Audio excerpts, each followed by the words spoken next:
Welcome to Visualize, the podcast where collaboration fuels change. I'm your host, Chris Baker, and each week we'll explore incredible connections between nonprofits, businesses, and the community.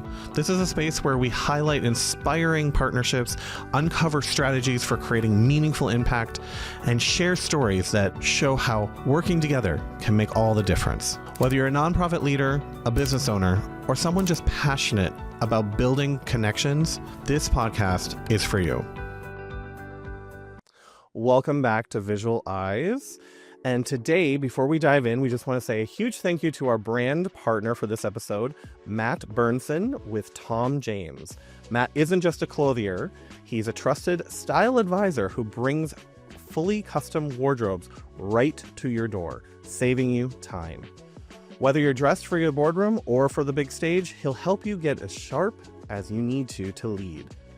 We're proud to have Matt and Tom James support our podcast. Check out tomjames.com or the show notes to contact him directly. Now, let's get on with today's episode. So today we have the pleasure of having Craig Pratt from Grace Place School. And so Grace Place offers safe, supportive, and judgment-free environment for youth who have faced trauma or adversity. And so tell us a little bit more about how you got started with Grace Place. Absolutely. First of all, thank you for having me. It's an honor to be here. My journey hasn't been a straight path, but it's more so a collective unit of moments that brought me to this place. And right now I'm in a place of gratitude. Gratitude to be a part of Grace Place. My background is in behavioral health and wellness, and I've had a series of situations that have allowed me to get the experience that it takes to be a part of Grace Place. I have a slogan that I live by now called going from life support to supporting life. Because not long ago, I had a tremendous health crisis and I was on life support. And for 10 days on a ventilator, I flatlined 3 times. But by the grace and mercy of God, I'm here. So when I say I have that sense of gratitude, to have the opportunity to pour back into our students and to be a part of Grace Place and the vision, it's just overwhelmingly just a privilege and an honor. And the way I got involved, I initially was invited by the founder and president of Grace Place, Miss Elizabeth Phelps now, and I was invited to be a speaker to the boys class, and one thing led to another. My background, my history, and things that were on my resume kind of caused her to bring me in from a teaching perspective. And as I began to share with some of the students, she contacted me and wanted me to be more involved in coming in and being a positive influence on the students. And long story short, I started in the summer program 3 years ago during the business entrepreneurship class. And as time progressed, I've now recently been elevated to the program manager, campus principal, and just an honor to be a part of impacting these students' lives and helping, as Grace Place slogan says, provide a road to hope. A road to hope. I love that. That is an amazing line. So what is actually the school's mission? Well, our mission statement is we desire to see our students rescued and prevented from a lifestyle of sex trafficking, human trafficking, and any kind of other destructive behaviors and habits and addictions. So we're more so preventative because some of our students, they have all kind of, history of, different type of challenges, significant challenges, and have been marginalized. And some of them, have difficulties in regular school settings.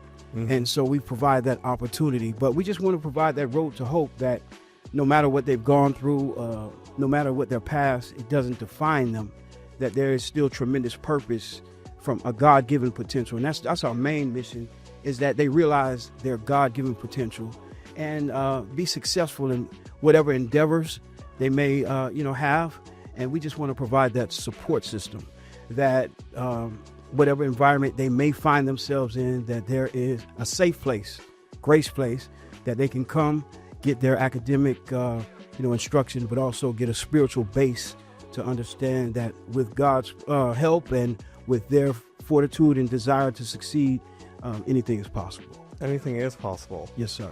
No, that's fantastic. I've only been there once to actually get a nice little tour, and you guys have a fantastic place that you guys get to work with and really kind of like mentor these kids into an amazing future. Yes, So sir. they have something that's really going to help push them forward. Yes, sir. That's what we're about, is deepening our roots and broadening our arm as far as influence and awareness. Because once people really hear about the mission, it's relatable. In the fact that we all may know students that are challenged in some form or fashion, and we're looking for a safe place where they can be restored and put on the right track. So let's talk a little bit about that. So giving the children or the beneficiaries a place to have a safe space. Yes, sir. Sharing your own story so that they can relate to them. How are you guys doing that with Grace Place right now? Thank you for that question. It's an awesome question. That one of the main things that we try to focus on is we bring in staff that not only have the expertise from a professional manner, but also relatable stories. Many of our staff, if not all of them, have been through significant challenges and storms in their life and have been able to overcome. And so they bring not only the professionalism from academic standpoint, but also a relatability where they're able to open up and share some of the stories, some of the victories and some of the defeats, some of the peaks and valleys, but reveal some of the scars. Scars necessarily are not a bad thing. They just reveal that you've gone through something, but you've healed. And you can move on to a place of relatability and vulnerability, because people can see the scar, but they can ask about it. Then you can have a platform to say, hey, I went through this, I went through that, but I survived. And a lot of our students just need to know that a lot of times when you're going through something, you feel isolated, you feel like you're the only one. But then when you come into this environment with our staff and we share our stories, the students realize that, hey man, I'm not alone in this thing. Yes, sir. You said that perfectly. Like, honestly, seeing the scars, it's already healed, but it's still visible. Yeah. And being able to be relatable and have a similar story that you can share with, these youth, Yes, that sir. gives them, like you said, a platform. Yes. And it gives them space to just be authentically them. And one of the things we try to convey to the students is that not all scars are visible. There are some invisible scars, because you can appear to be okay, and that was one of my testimonies, is that I was going, life had some things that I was going through that I didn't share with anybody. And we were isolated. How you doing? I'm doing fine. And a lot of people do that. We smile and we say we're okay, but then we have those invisible scars. And so I think it's important to have, platforms like this and environments like Grace Place where we can share the scars, we can share the story. And in that story, we can unlock, some peace and some victory for other people that hear it. So our students, have that opportunity to relate to the staff. We share our testimonies, and then we not only, because I think we want to convey that we're not only concerned about their academics and what they're learning, but we're more so concerned about who they're becoming. And with our testimonies, we're able to credibility, relatability. Absolutely. It's so huge, because especially at that age, you need that. Because honestly, they don't have the parent figures in their life. Their parents are not being able to relate to them, but having somebody that can relate to them. Yes, sir. It helps them through. It helps them grow. So I really appreciate what you guys are doing in that regard. So thank you so much.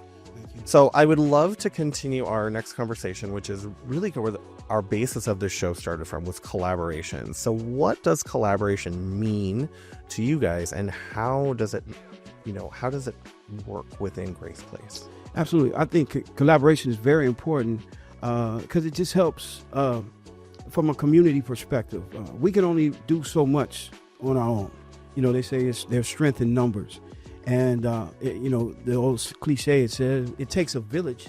Well, we think, that is absolutely 100% correct. Absolutely. And so when we, forge these relationships with different community sponsors and providers, it just helps to be much more of a resource to the students, not just academically, but even after post-graduation, even when they go home, we surround ourselves with community partners that can help us support them holistically, not just academically, not just spiritually, but if they need any kind of help at home, if they need if there's a food crisis, or all kind of things that we try to partner with, so that we can convey the love of the Lord from a holistic perspective, totally. So we have, I wish I could pull out the list of community partners. I had a list, but we start with New Covenant. New Covenant Church is where we have our program. And they've been so gracious and kind for a number of years to open up their church campus for us to have the classes. And so we thank New Covenant, because without them, we wouldn't even be able to do what we're doing. So we start there, because that's where we have the classes, and they provide some of the resources we need, and just that environment. Yeah. So we thank them. Broward Sheriff's Office, neighborhood community partners. We have police officers that come in, and we have what we call coffee with a cop, and the students meet the police officers, and the police officers share their experience in the students. So what it does, it takes that stereotypical opinion of cops are this and students, and it gives the students a real understanding of the sacrifice and the honor that it is to be an officer. And these officers come in and share their relatability, like we talked about. Yeah. And they share their stories, and students begin to realize, understand that, that's a great career choice if they so desire down the line, and it gives them a sense of peace. And from the officers that come in, they're always privileged and honored when they leave to hear the testimonies of the students, and they understand why they're doing what they do. Yeah. To protect those type of students, to protect that, and so it's really a great relationship. Chick-Fil-A, I need to mention one of our partners, community partners, Chick-Fil-A. Ephraim Silva provides lunches for our students, and so I could go on and on. I don't know how much you want me to continue mentioning all of our partners, but it's very important. It's very important. We that's pretty much our backbone and our lifeline. Yes, sir. No, it definitely has to be a part of the lifeline. Otherwise, without collaboration, we can't grow. We can't move forward. And I love that you guys have different segments that you can piece out. Like, you've got these partners that are helping with the lunches. You got these pieces to showcase, the service, the police department, and how they're servicing the community and how they can relate to your students. Yes, sir. I think that's a fantastic and beautiful way to keep that momentum going. And then New Covenant Church, giving you the space and the freedom to work with them in building a youth school that actually gives back what it needs to the community. So I think this is awesome. What advice would you give to other educators looking to help vulnerable youth? There's a lot to say about that, and once again, I really want to convey my appreciation and gratitude and just honor to educators in general, teachers. It's not for the faint of heart. It's you have to have a special heart to work with students, and then especially in this particular population of students, it's not for the faint of heart, and you have to have the heart of not just wanting to educate them from an academic perspective, but you want to see, like I said, we want to be concerned about who they're becoming. So I salute all of the teachers out there and those that would like to be involved in this type of setting or population, to have just that heart of understanding that we don't take certain things personally when it comes to how a student responds to us in the classroom setting. Many of our students are many times we're their first line of I want to say accountability. Mm-hmm. Some come from broken homes, some come from difficult settings. There's a lot I could say, but and so when they come into the classroom, you want to be mindful of what they're dealing with. And not take it personally in the classroom setting. Now, there's a time and a place where we have to be firm and we have to set the rules, but then we convey the love and convey that compassion. So I would just say that for those teachers that are, if I would urge teachers to get involved in this setting, is to have a compassionate heart and understand and see it for a deeper sense of purpose. Yes, sir.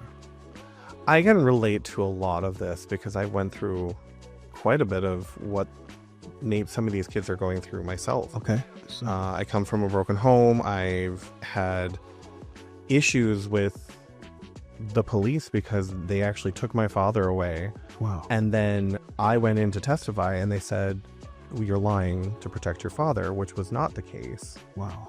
And so I even had a hard time at that point. Yes, sir. And then about 1 year later, I actually became friends with somebody in the local neighborhood, and their father was a sheriff. And so I got to see a different side of them. So I had that conversation with the law and got to understand, hey, this is a real person, not just somebody that's wearing a uniform trying to uphold the law.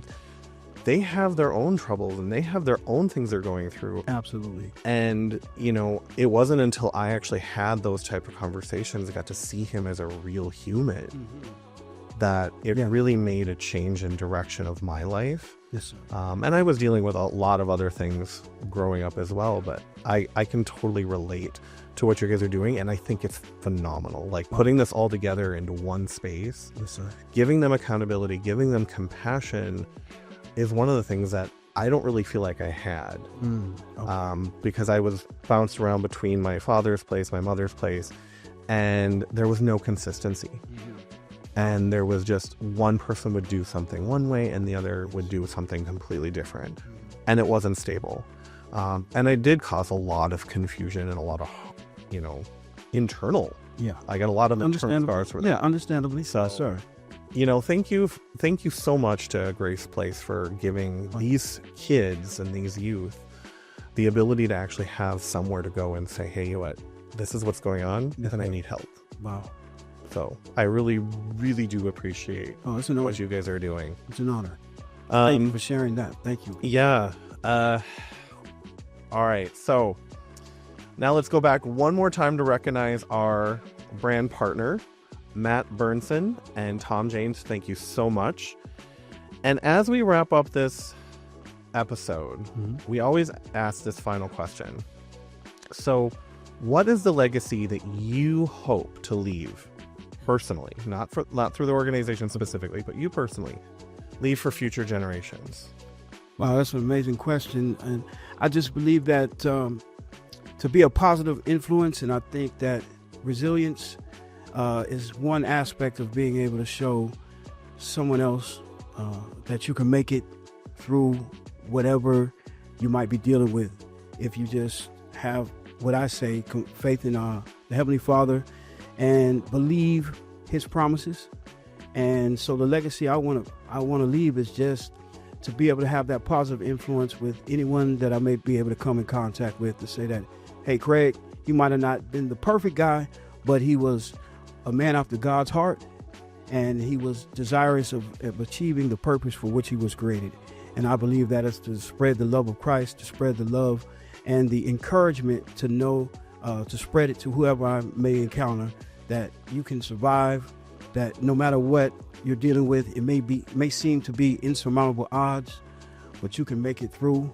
And hopefully I can convey that message, but not also talk it, live it, and be a resource of strength and hope going forward.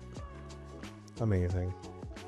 How do people help be a part of, donate, volunteer to Grace Place? Absolutely. Thank you. Once again, I appreciate this honor of being on this platform. Thank you. And you could go right to graceplaceschool.org, and there's a place to donate there. We do appreciate the in-kind donations. We deal primarily through our donors. We have such amazing donors and partnerships under the direction of Miss Elizabeth Phelps and my partner, the executive director, Miss Judith Soar. She's just a wonderful, phenomenal part of Grace Place. There are so many staff members I would love to mention, but we're a team collectively. But if you go to graceplaceschool.org, there's a place there. You can also email Craig at graceplaceschool.org, Judith at graceplaceschool.org, and the information will be there. Yes, sir. And Judith is spelled how? Because I'm sure yes, most people Judit, Judith at graceplaceschool.org. Yes. Wonderful. Craig, thank you so much again for coming on the show. It's been an absolute honor. Absolutely. Definitely get involved. See what they can do and what you can do for the community. I really appreciate it. Thank you. Exponentially, I appreciate it. Yep. Thank you. Thank you for joining me on this episode of Visualize. We hope that the inspiration and practical insights can help you foster stronger connections and meaningful change. Don't forget to subscribe, share the episode, and leave us a review. To learn more about Visuals by Momo and how we support collaboration and storytelling, visit visualsbymomo.com. A huge thank you to everyone out there listening. Until next time, remember, collaboration fuels change, and your connections can inspire the world.